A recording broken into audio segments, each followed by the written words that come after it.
आज हम लोग इस वीडियो में क्लास 10 एनसीईआरटी मैथ एक्सरसाइज 7.1 का छठा नंबर क्वेश्चन करने जा रहे हैं। इससे पहले हम लोगों ने 5 क्वेश्चन सोल्व कर लिया था। 6 नंबर क्वेश्चन क्या है? Name the type of quadrilateral formed if any by the following points and give reason for your answer. ये चार कोऑर्डिनेट दिया हुआ है, इस कोऑर्डिनेट से हमको बताना है कि ये कोऑर्डिनेट कौन सा क्वाड्रिलेटरल बना रहा है। वो क्वाड्रिलेटरल का हम लोग का नाम लिखना है और रीजन देना है। पहला नंबर क्वेश्चन क्या है? -1 -2 1 0 -1 2 -3 0। ये 4 कोऑर्डिनेट दे रखा है। हम लोग मान लेते हैं कि मान लेते हैं A B C D vertices का कोई एक क्वाड्रिलेटरल है। ए पॉइंट मान लेते हैं -1 -2 दिया हुआ है, 1 0 दिया हुआ है, -1 2 दिया हुआ है और -3 0 दिया हुआ है। तो हम लोग क्या करेंगे? Let the point A -1 -2 B 1 0 C -1 2 and D -3 0 be the vertices of a quadrilateral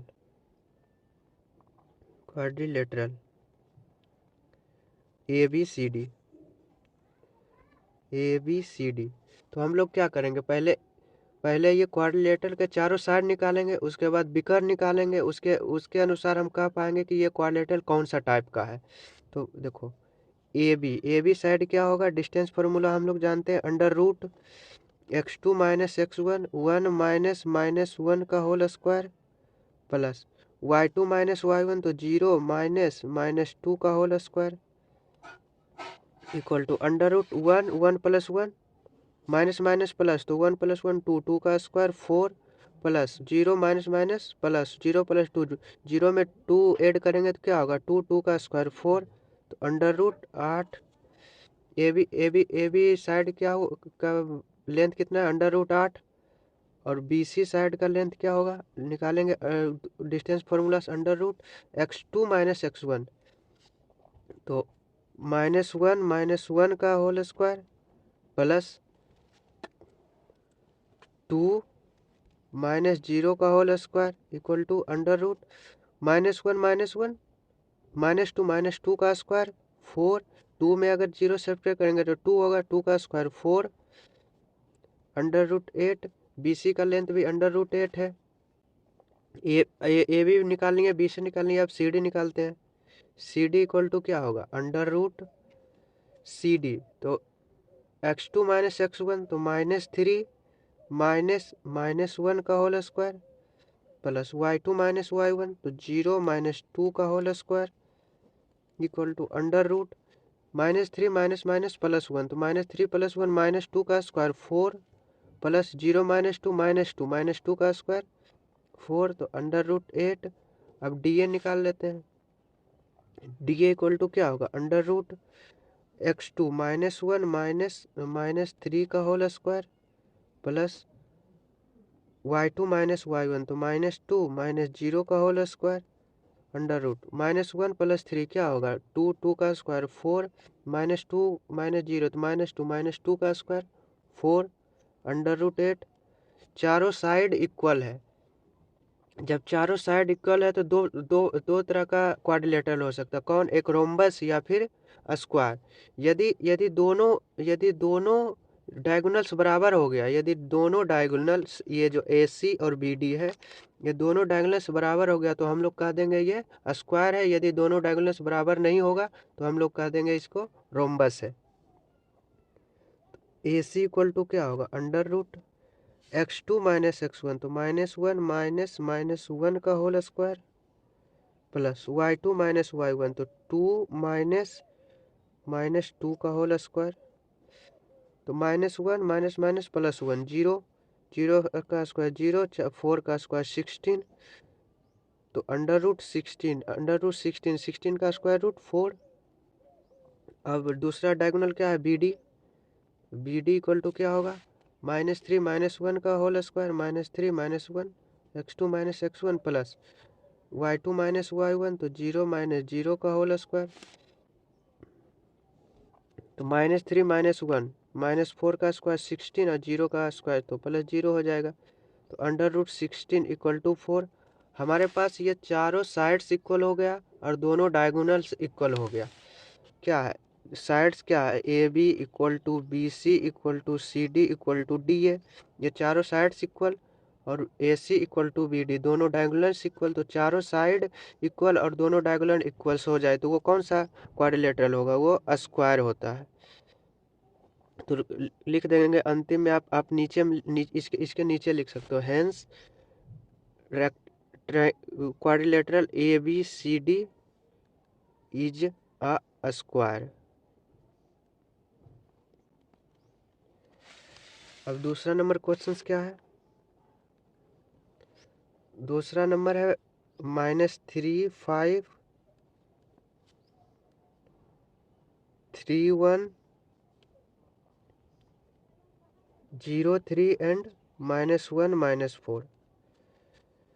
देखो कोई मान लेते हैं क्वाड्रिलेटरल है, ठीक, जो -3 प्लस 5 3 1 0 3 और -1 -4, इसको मान लेते हैं ये A B C D vertices का कोई स्क्वायर है। तो हम लोग क्या कहेंगे, लेट द पॉइंट ए क्या है, -3 5 और बी 3 1 सी 0 3 एंड डी क्या है, -1 -4 with the vertices of a quadrilateral. हम लोग ये क्वाड्रिलेटरल क्यों लिखें, क्योंकि हमें तो पता ही नहीं है कि ये कौन सा क्वाड्रिलेटरल है। तो हम कैसे पता करेंगे, पहले ये डिस्टेंस फार्मूला से चारों साइड निकालेंगे। तो ए बी इक्वल टू क्या होगा, अंडर रूट x2 -x1 तो -3 -3 का whole square plus 1 -5 y2 -y1 का स्क्वायर 3 + 3 6 6 का स्क्वायर 36 प्लस 1 -5 -4 का स्क्वायर क्या होगा 16। इसको ऐड करेंगे तो कितना होगा 55 52। और बी सी इक्वल टू क्या होगा, अंडर रूट x2 -x1 तो 0 -3 प्लस 3 -1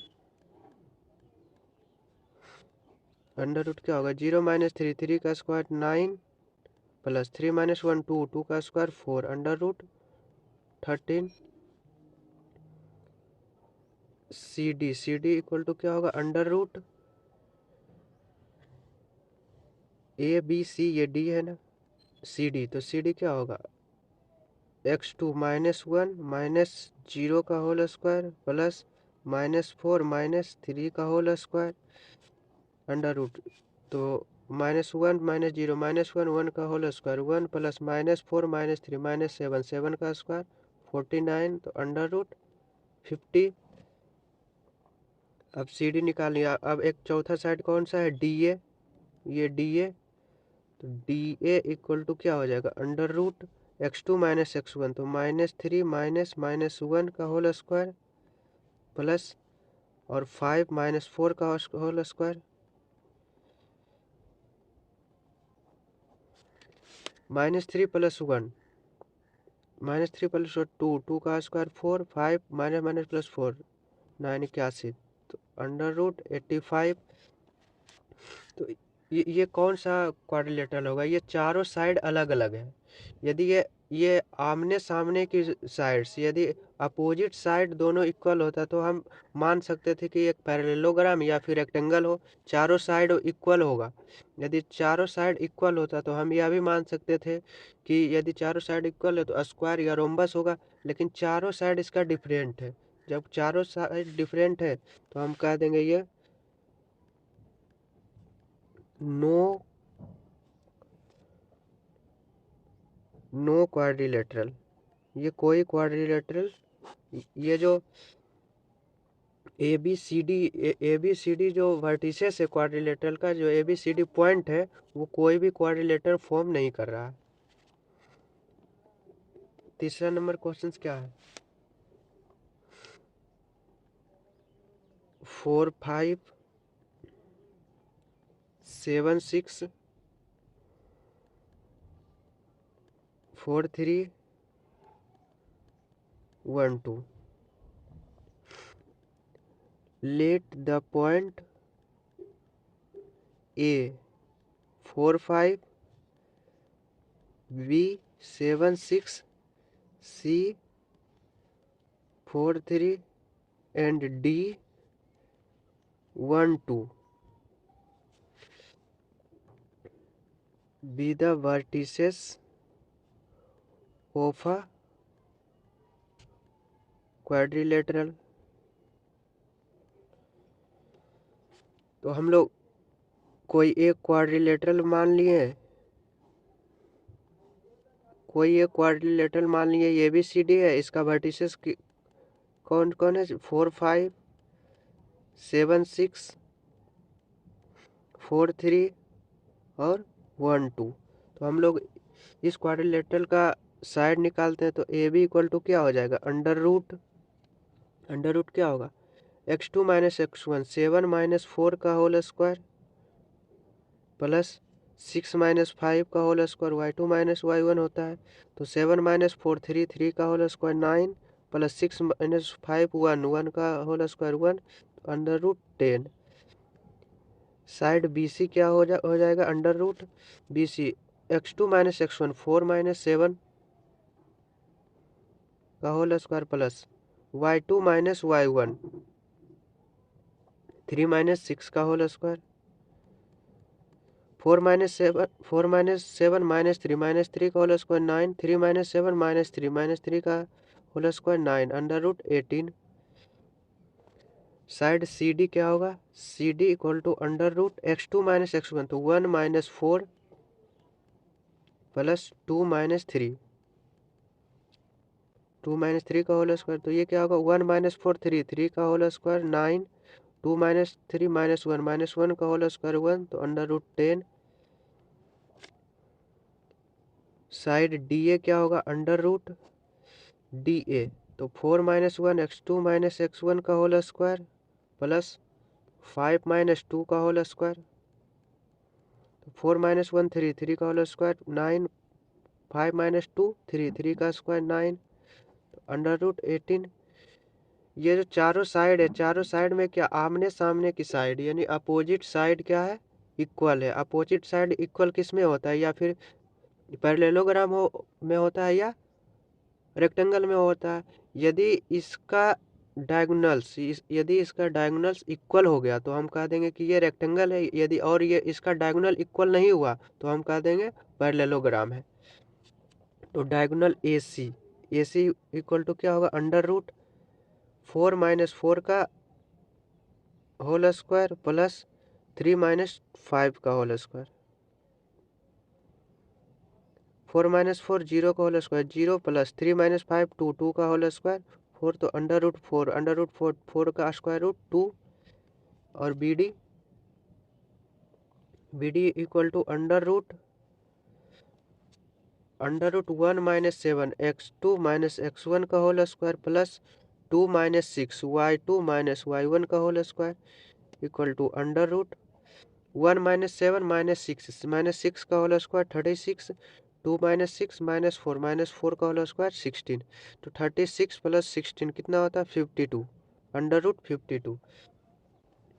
तो हमारा चारों साइड ये opposite side A B equal to C D और A D equal to B C, ये अपोजिट साइड क्या है? इक्वल है।